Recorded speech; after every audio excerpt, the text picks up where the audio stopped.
Well, it's 11:15 p.m. and I should be getting ready to go to bed.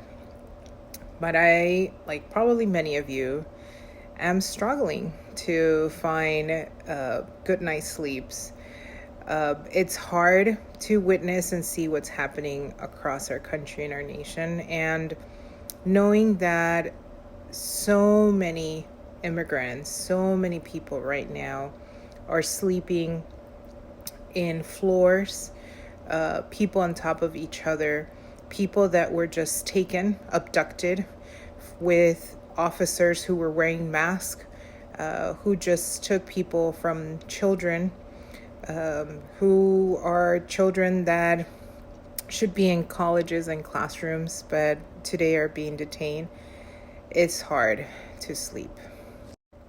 So I thought, well, let's do a video and let's share some of the feelings that I've been having, particularly around the case of Ximena. She is a scholarship recipient of the Dream.US. She was currently going to a non-partner college of the Dream.US, likely because Oglethorpe University was too far from her home. And I just wanted to kind of share 4 things that I've been thinking about this particular case. And Ximena's case is not an isolated incident. It is something that is happening across the country, and that it will sadly continue to happen and will ramp up once the federal government gets a lot more money and resources for their budget.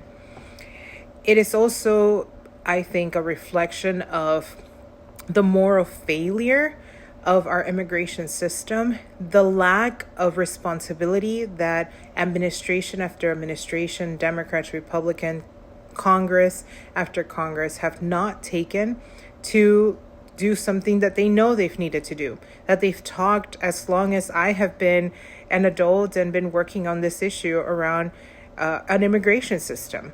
And so the first thing that I want to make sure that we talk about is this idea that this is a legal debate. It's not. This is not a legal debate. This is not about should she have been driving with without a license or not. Let's be real. People in Georgia cannot get driver's licenses, and there's no good transportation system. So in order to get from point A to point B, people need to drive. So this is not about legality, if she should have been driving or not, if she got arrested or not, did it get dismissed or not, should she be here or not, should a 4-year-old be in the United States, and should she have been able to get an immigration status. The reality is that there's no line, there's no way for her to do that. And this is a debate around a moral and policy crisis, period. So I want to talk a little bit more about that, because Ximena came when she was 4 years old. Today, 2025, she's 19. She's been here for over a decade. Her whole entire life, everything she knows is the United States of America, is Georgia.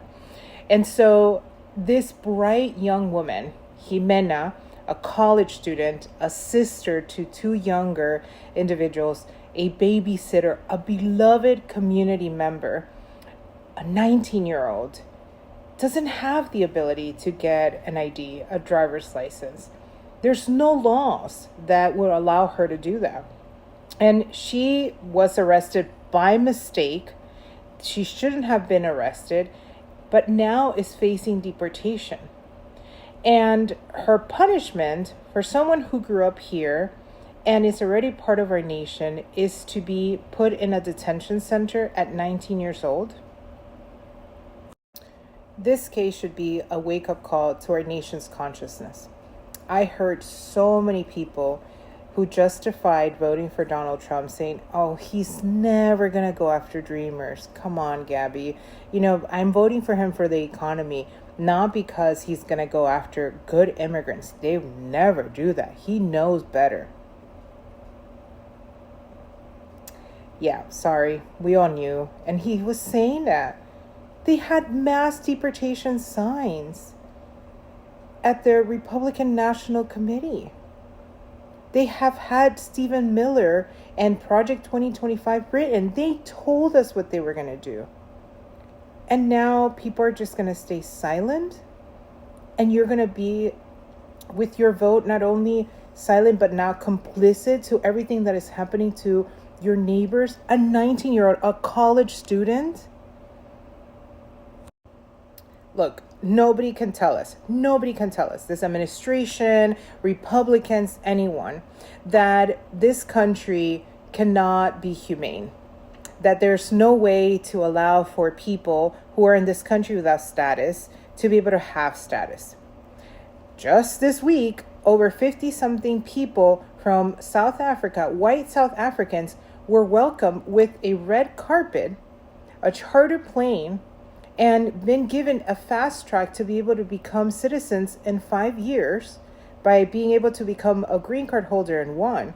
And look, I am not saying, hey, let's not do that for them. That is not me. I'm saying if they can do that for them, why not for dreamers? If they were able to do the Cuban Adjustment Act, which a lot of Cubans here in Miami, I have family that were able to adjust through the Cuban Adjustment Act. So if it worked then, and if it worked for people, our country, our cities wouldn't be where they are if it wasn't for these policies. So if they can do it for a group of white South Africans, they can do it for other immigrants. As I started, Ximena's case is not an isolated incident. It is a mirror reflecting the moral failure of our immigration system. I heard DHS, one of the CBS reports, say that DHS said she has to attain to the consequences. The consequences of what? Of the Trump administration, because he had 4 years to do something, of doing nothing. Of the Biden and the Bush and the Obama and Republicans and, all these leaders, McConnell,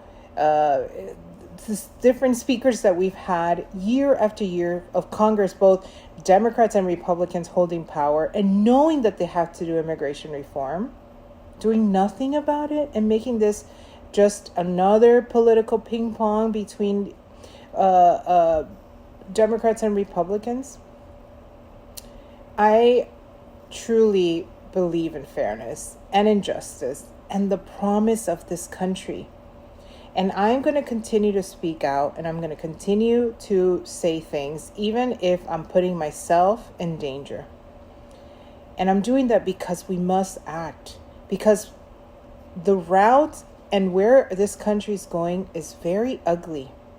And it's going to affect us all. People, we need to wake up. And this is not just for Ximena. This is not just for her family. This is not for just other dreamers. But for anyone who loves this country, anyone who lives in this country, anyone who believes in this country. So we need to do a couple of things and get ready. Take your pen out, take some notes out, because I'm going to tell you what we're going to do. First, I want to demand that every single media news outlet stop using immigrants crossing the border every single time you talk about immigration. You are complicit. You are partly responsible for why we are where we're at. You have made this a spectacle, and you have made a true policy crisis of people into another news story. Enough. Human beings and people are suffering. We cannot be littling the suffering our community for clicks and for views. Organizations, people, everyone, we need to organize at the local and state level. And when possible, of course, the federal level. But the power is built from the local communities. So we need to figure out and talk to our community members, state Republicans, people that are in power at the state, to start pushing and pressuring from the bottom to the top.